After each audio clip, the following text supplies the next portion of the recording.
Hello friends, આજે મારા ઘરમાં બનશે વાલોડનું શાક. વાલોડ પાપડીનું શાક બનશે. આ વાલોડ પાપડી છે એ ઘરના વેલાની જ છે, ખાતર વગરની અને એકદમ ઓર્ગેનિક છે.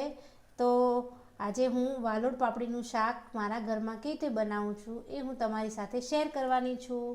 પણ એ પહેલાં જો તમને આ વિડીયો પસંદ આવે તો વિડીયોને લાઈક, શેર અને સબસ્ક્રાઈબ કરવાનું ભૂલતા નહીં અને બેલ આઇકોનને પણ દબાવજો સાથે સાથે, તો તમને બધી નોટિફિકેશન પણ મળતી રહે. તો હું સૂકું લસણ, લીલા મરચાં અને લીલી વાલોડ લીધી છે, તો એનાથી હું શાક બનાવવાની છું. તો ચાલો આપણે શાક બનાવવાની શરૂઆત કરીએ. તો વાલોડનું શાક બનાવવા માટે મેં સરસ્યું લીધું છે. સરસ્યામાં આવા વાલોડના શાકનો ટેસ્ટ બહુ જ સરસ આવે છે. તો એના માટે મેં કડાઈમાં સરસ્યું લઈ લીધું છે. ગેસની ફ્લેમ ચાલુ કરી દઈએ અને એમાં આપણે નાખીશું.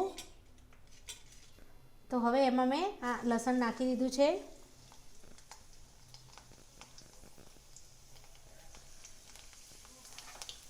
લસણ થોડુંક બ્રાઉન કલરનું થાય એટલે એમાં સામાન્ય હિંગ નાખીશું. થોડી વાર ભીજવા દઈશું.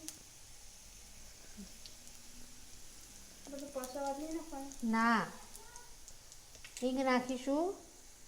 ત્યારબાદ વાલોડનું શાક થોડું એની વાયુ પ્રકૃતિ હોય છે, તો આપણે એમાં થોડોક અજમો નાખીશું, કારણ કે એમાંથી વાયુ અજમાથી કપાઈ જાય. ત્યારબાદ હવે લીલા મરચાં મેં સમારીને રાખ્યા છે એ નાખી દઈશું.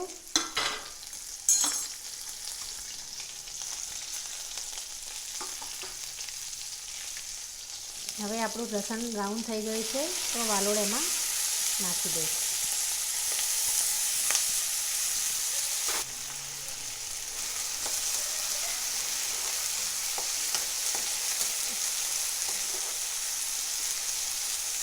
તમે જોઈ શકો છો કે આપણું શાક છે વાલોડનું, એમાં તેલ છૂટું પડવા માંડ્યું છે. હવે એમાં હું મસાલો કરી લઈશ. ગેસની ફ્લેમ ઓછી કરી દઈશું. તો એમાં નાખીશું મરચું, હળદર અને સ્વાદ અનુસાર મીઠું.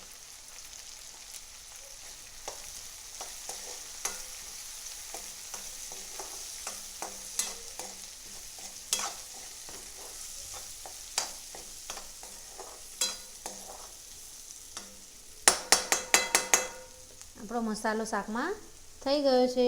હવે આપણે શાકને ચડવા દઈશું. તો એના માટે હું શાકમાં અમુક એવા શાક હોય છે એમાં આપણે પાણી વગર પણ ચડાવવાના હોય છે.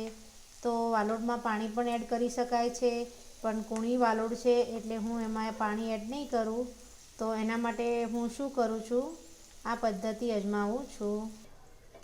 એના ઉપર મેં આ ઢાંકણ ઢાંકી દીધું છે.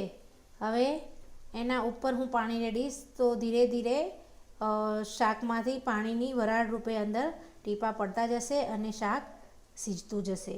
તો આવી રીતે શાક બનાવવાથી શાક સ્વાદિષ્ટ પણ બને છે, પાણી પોચું લાગતું નથી અને બાળકો સારી રીતે ખાય છે, બધાને ભાવે છે.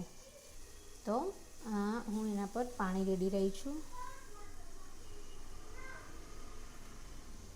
સરસ રીતે આવી રીતે ઢાંકણ ઉપર પાણી રેડી દેવાનું, બધી બાજુ ફેલાઈ જાય એવી રીતે.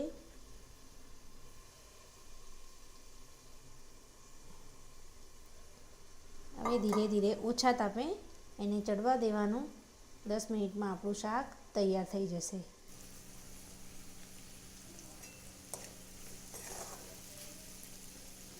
તો તમે જોઈ શકો છો કે આપણું વગર પાણીનું શાક સરસ મજાનું સીજી ગયું છે. એમાં તમને જરાય ક્યાંય નીચે દાજેલું કે એવું દેખાતું નથી અને મસાલો એકદમ મિક્સ થઈ ગયો છે અને વાલોડ હવે ચડી ગઈ છે. તો હવે આપણે એને ગેસની ફ્લેમને બંધ કરી દઈશું અને ગેસની ફ્લેમ બંધ કરતાં પહેલાં લાસ્ટમાં નાખીશું ધાણા જીરું પાવડર અને થોડોક ગરમ મસાલો થોડોક જ નાખીશ. હવે એને મિક્સ કરી દઈશું. વાલોડમાં તમે રીંગણ પણ ભેગા સમારી બનાવી શકો છો. વાલોડ અને મેથીનું શાક પણ બનાવી શકો છો. તો વાલોડને ફ્લાવર કોબીજ બધા મિક્સમાં પણ એને તમે ઉપયોગ કરી શકો છો. વાલોડનું શાક ખાવામાં બહુ જ સ્વાદિષ્ટ હોય છે. તો આપણું શાક રેડી થઈ ગયું છે. હવે ગેસને બંધ કરી લઈએ. હવે એને ઘઉંની સરસ મજાની ફુલકા રોટલી સાથે સર્વ કરી દઈએ.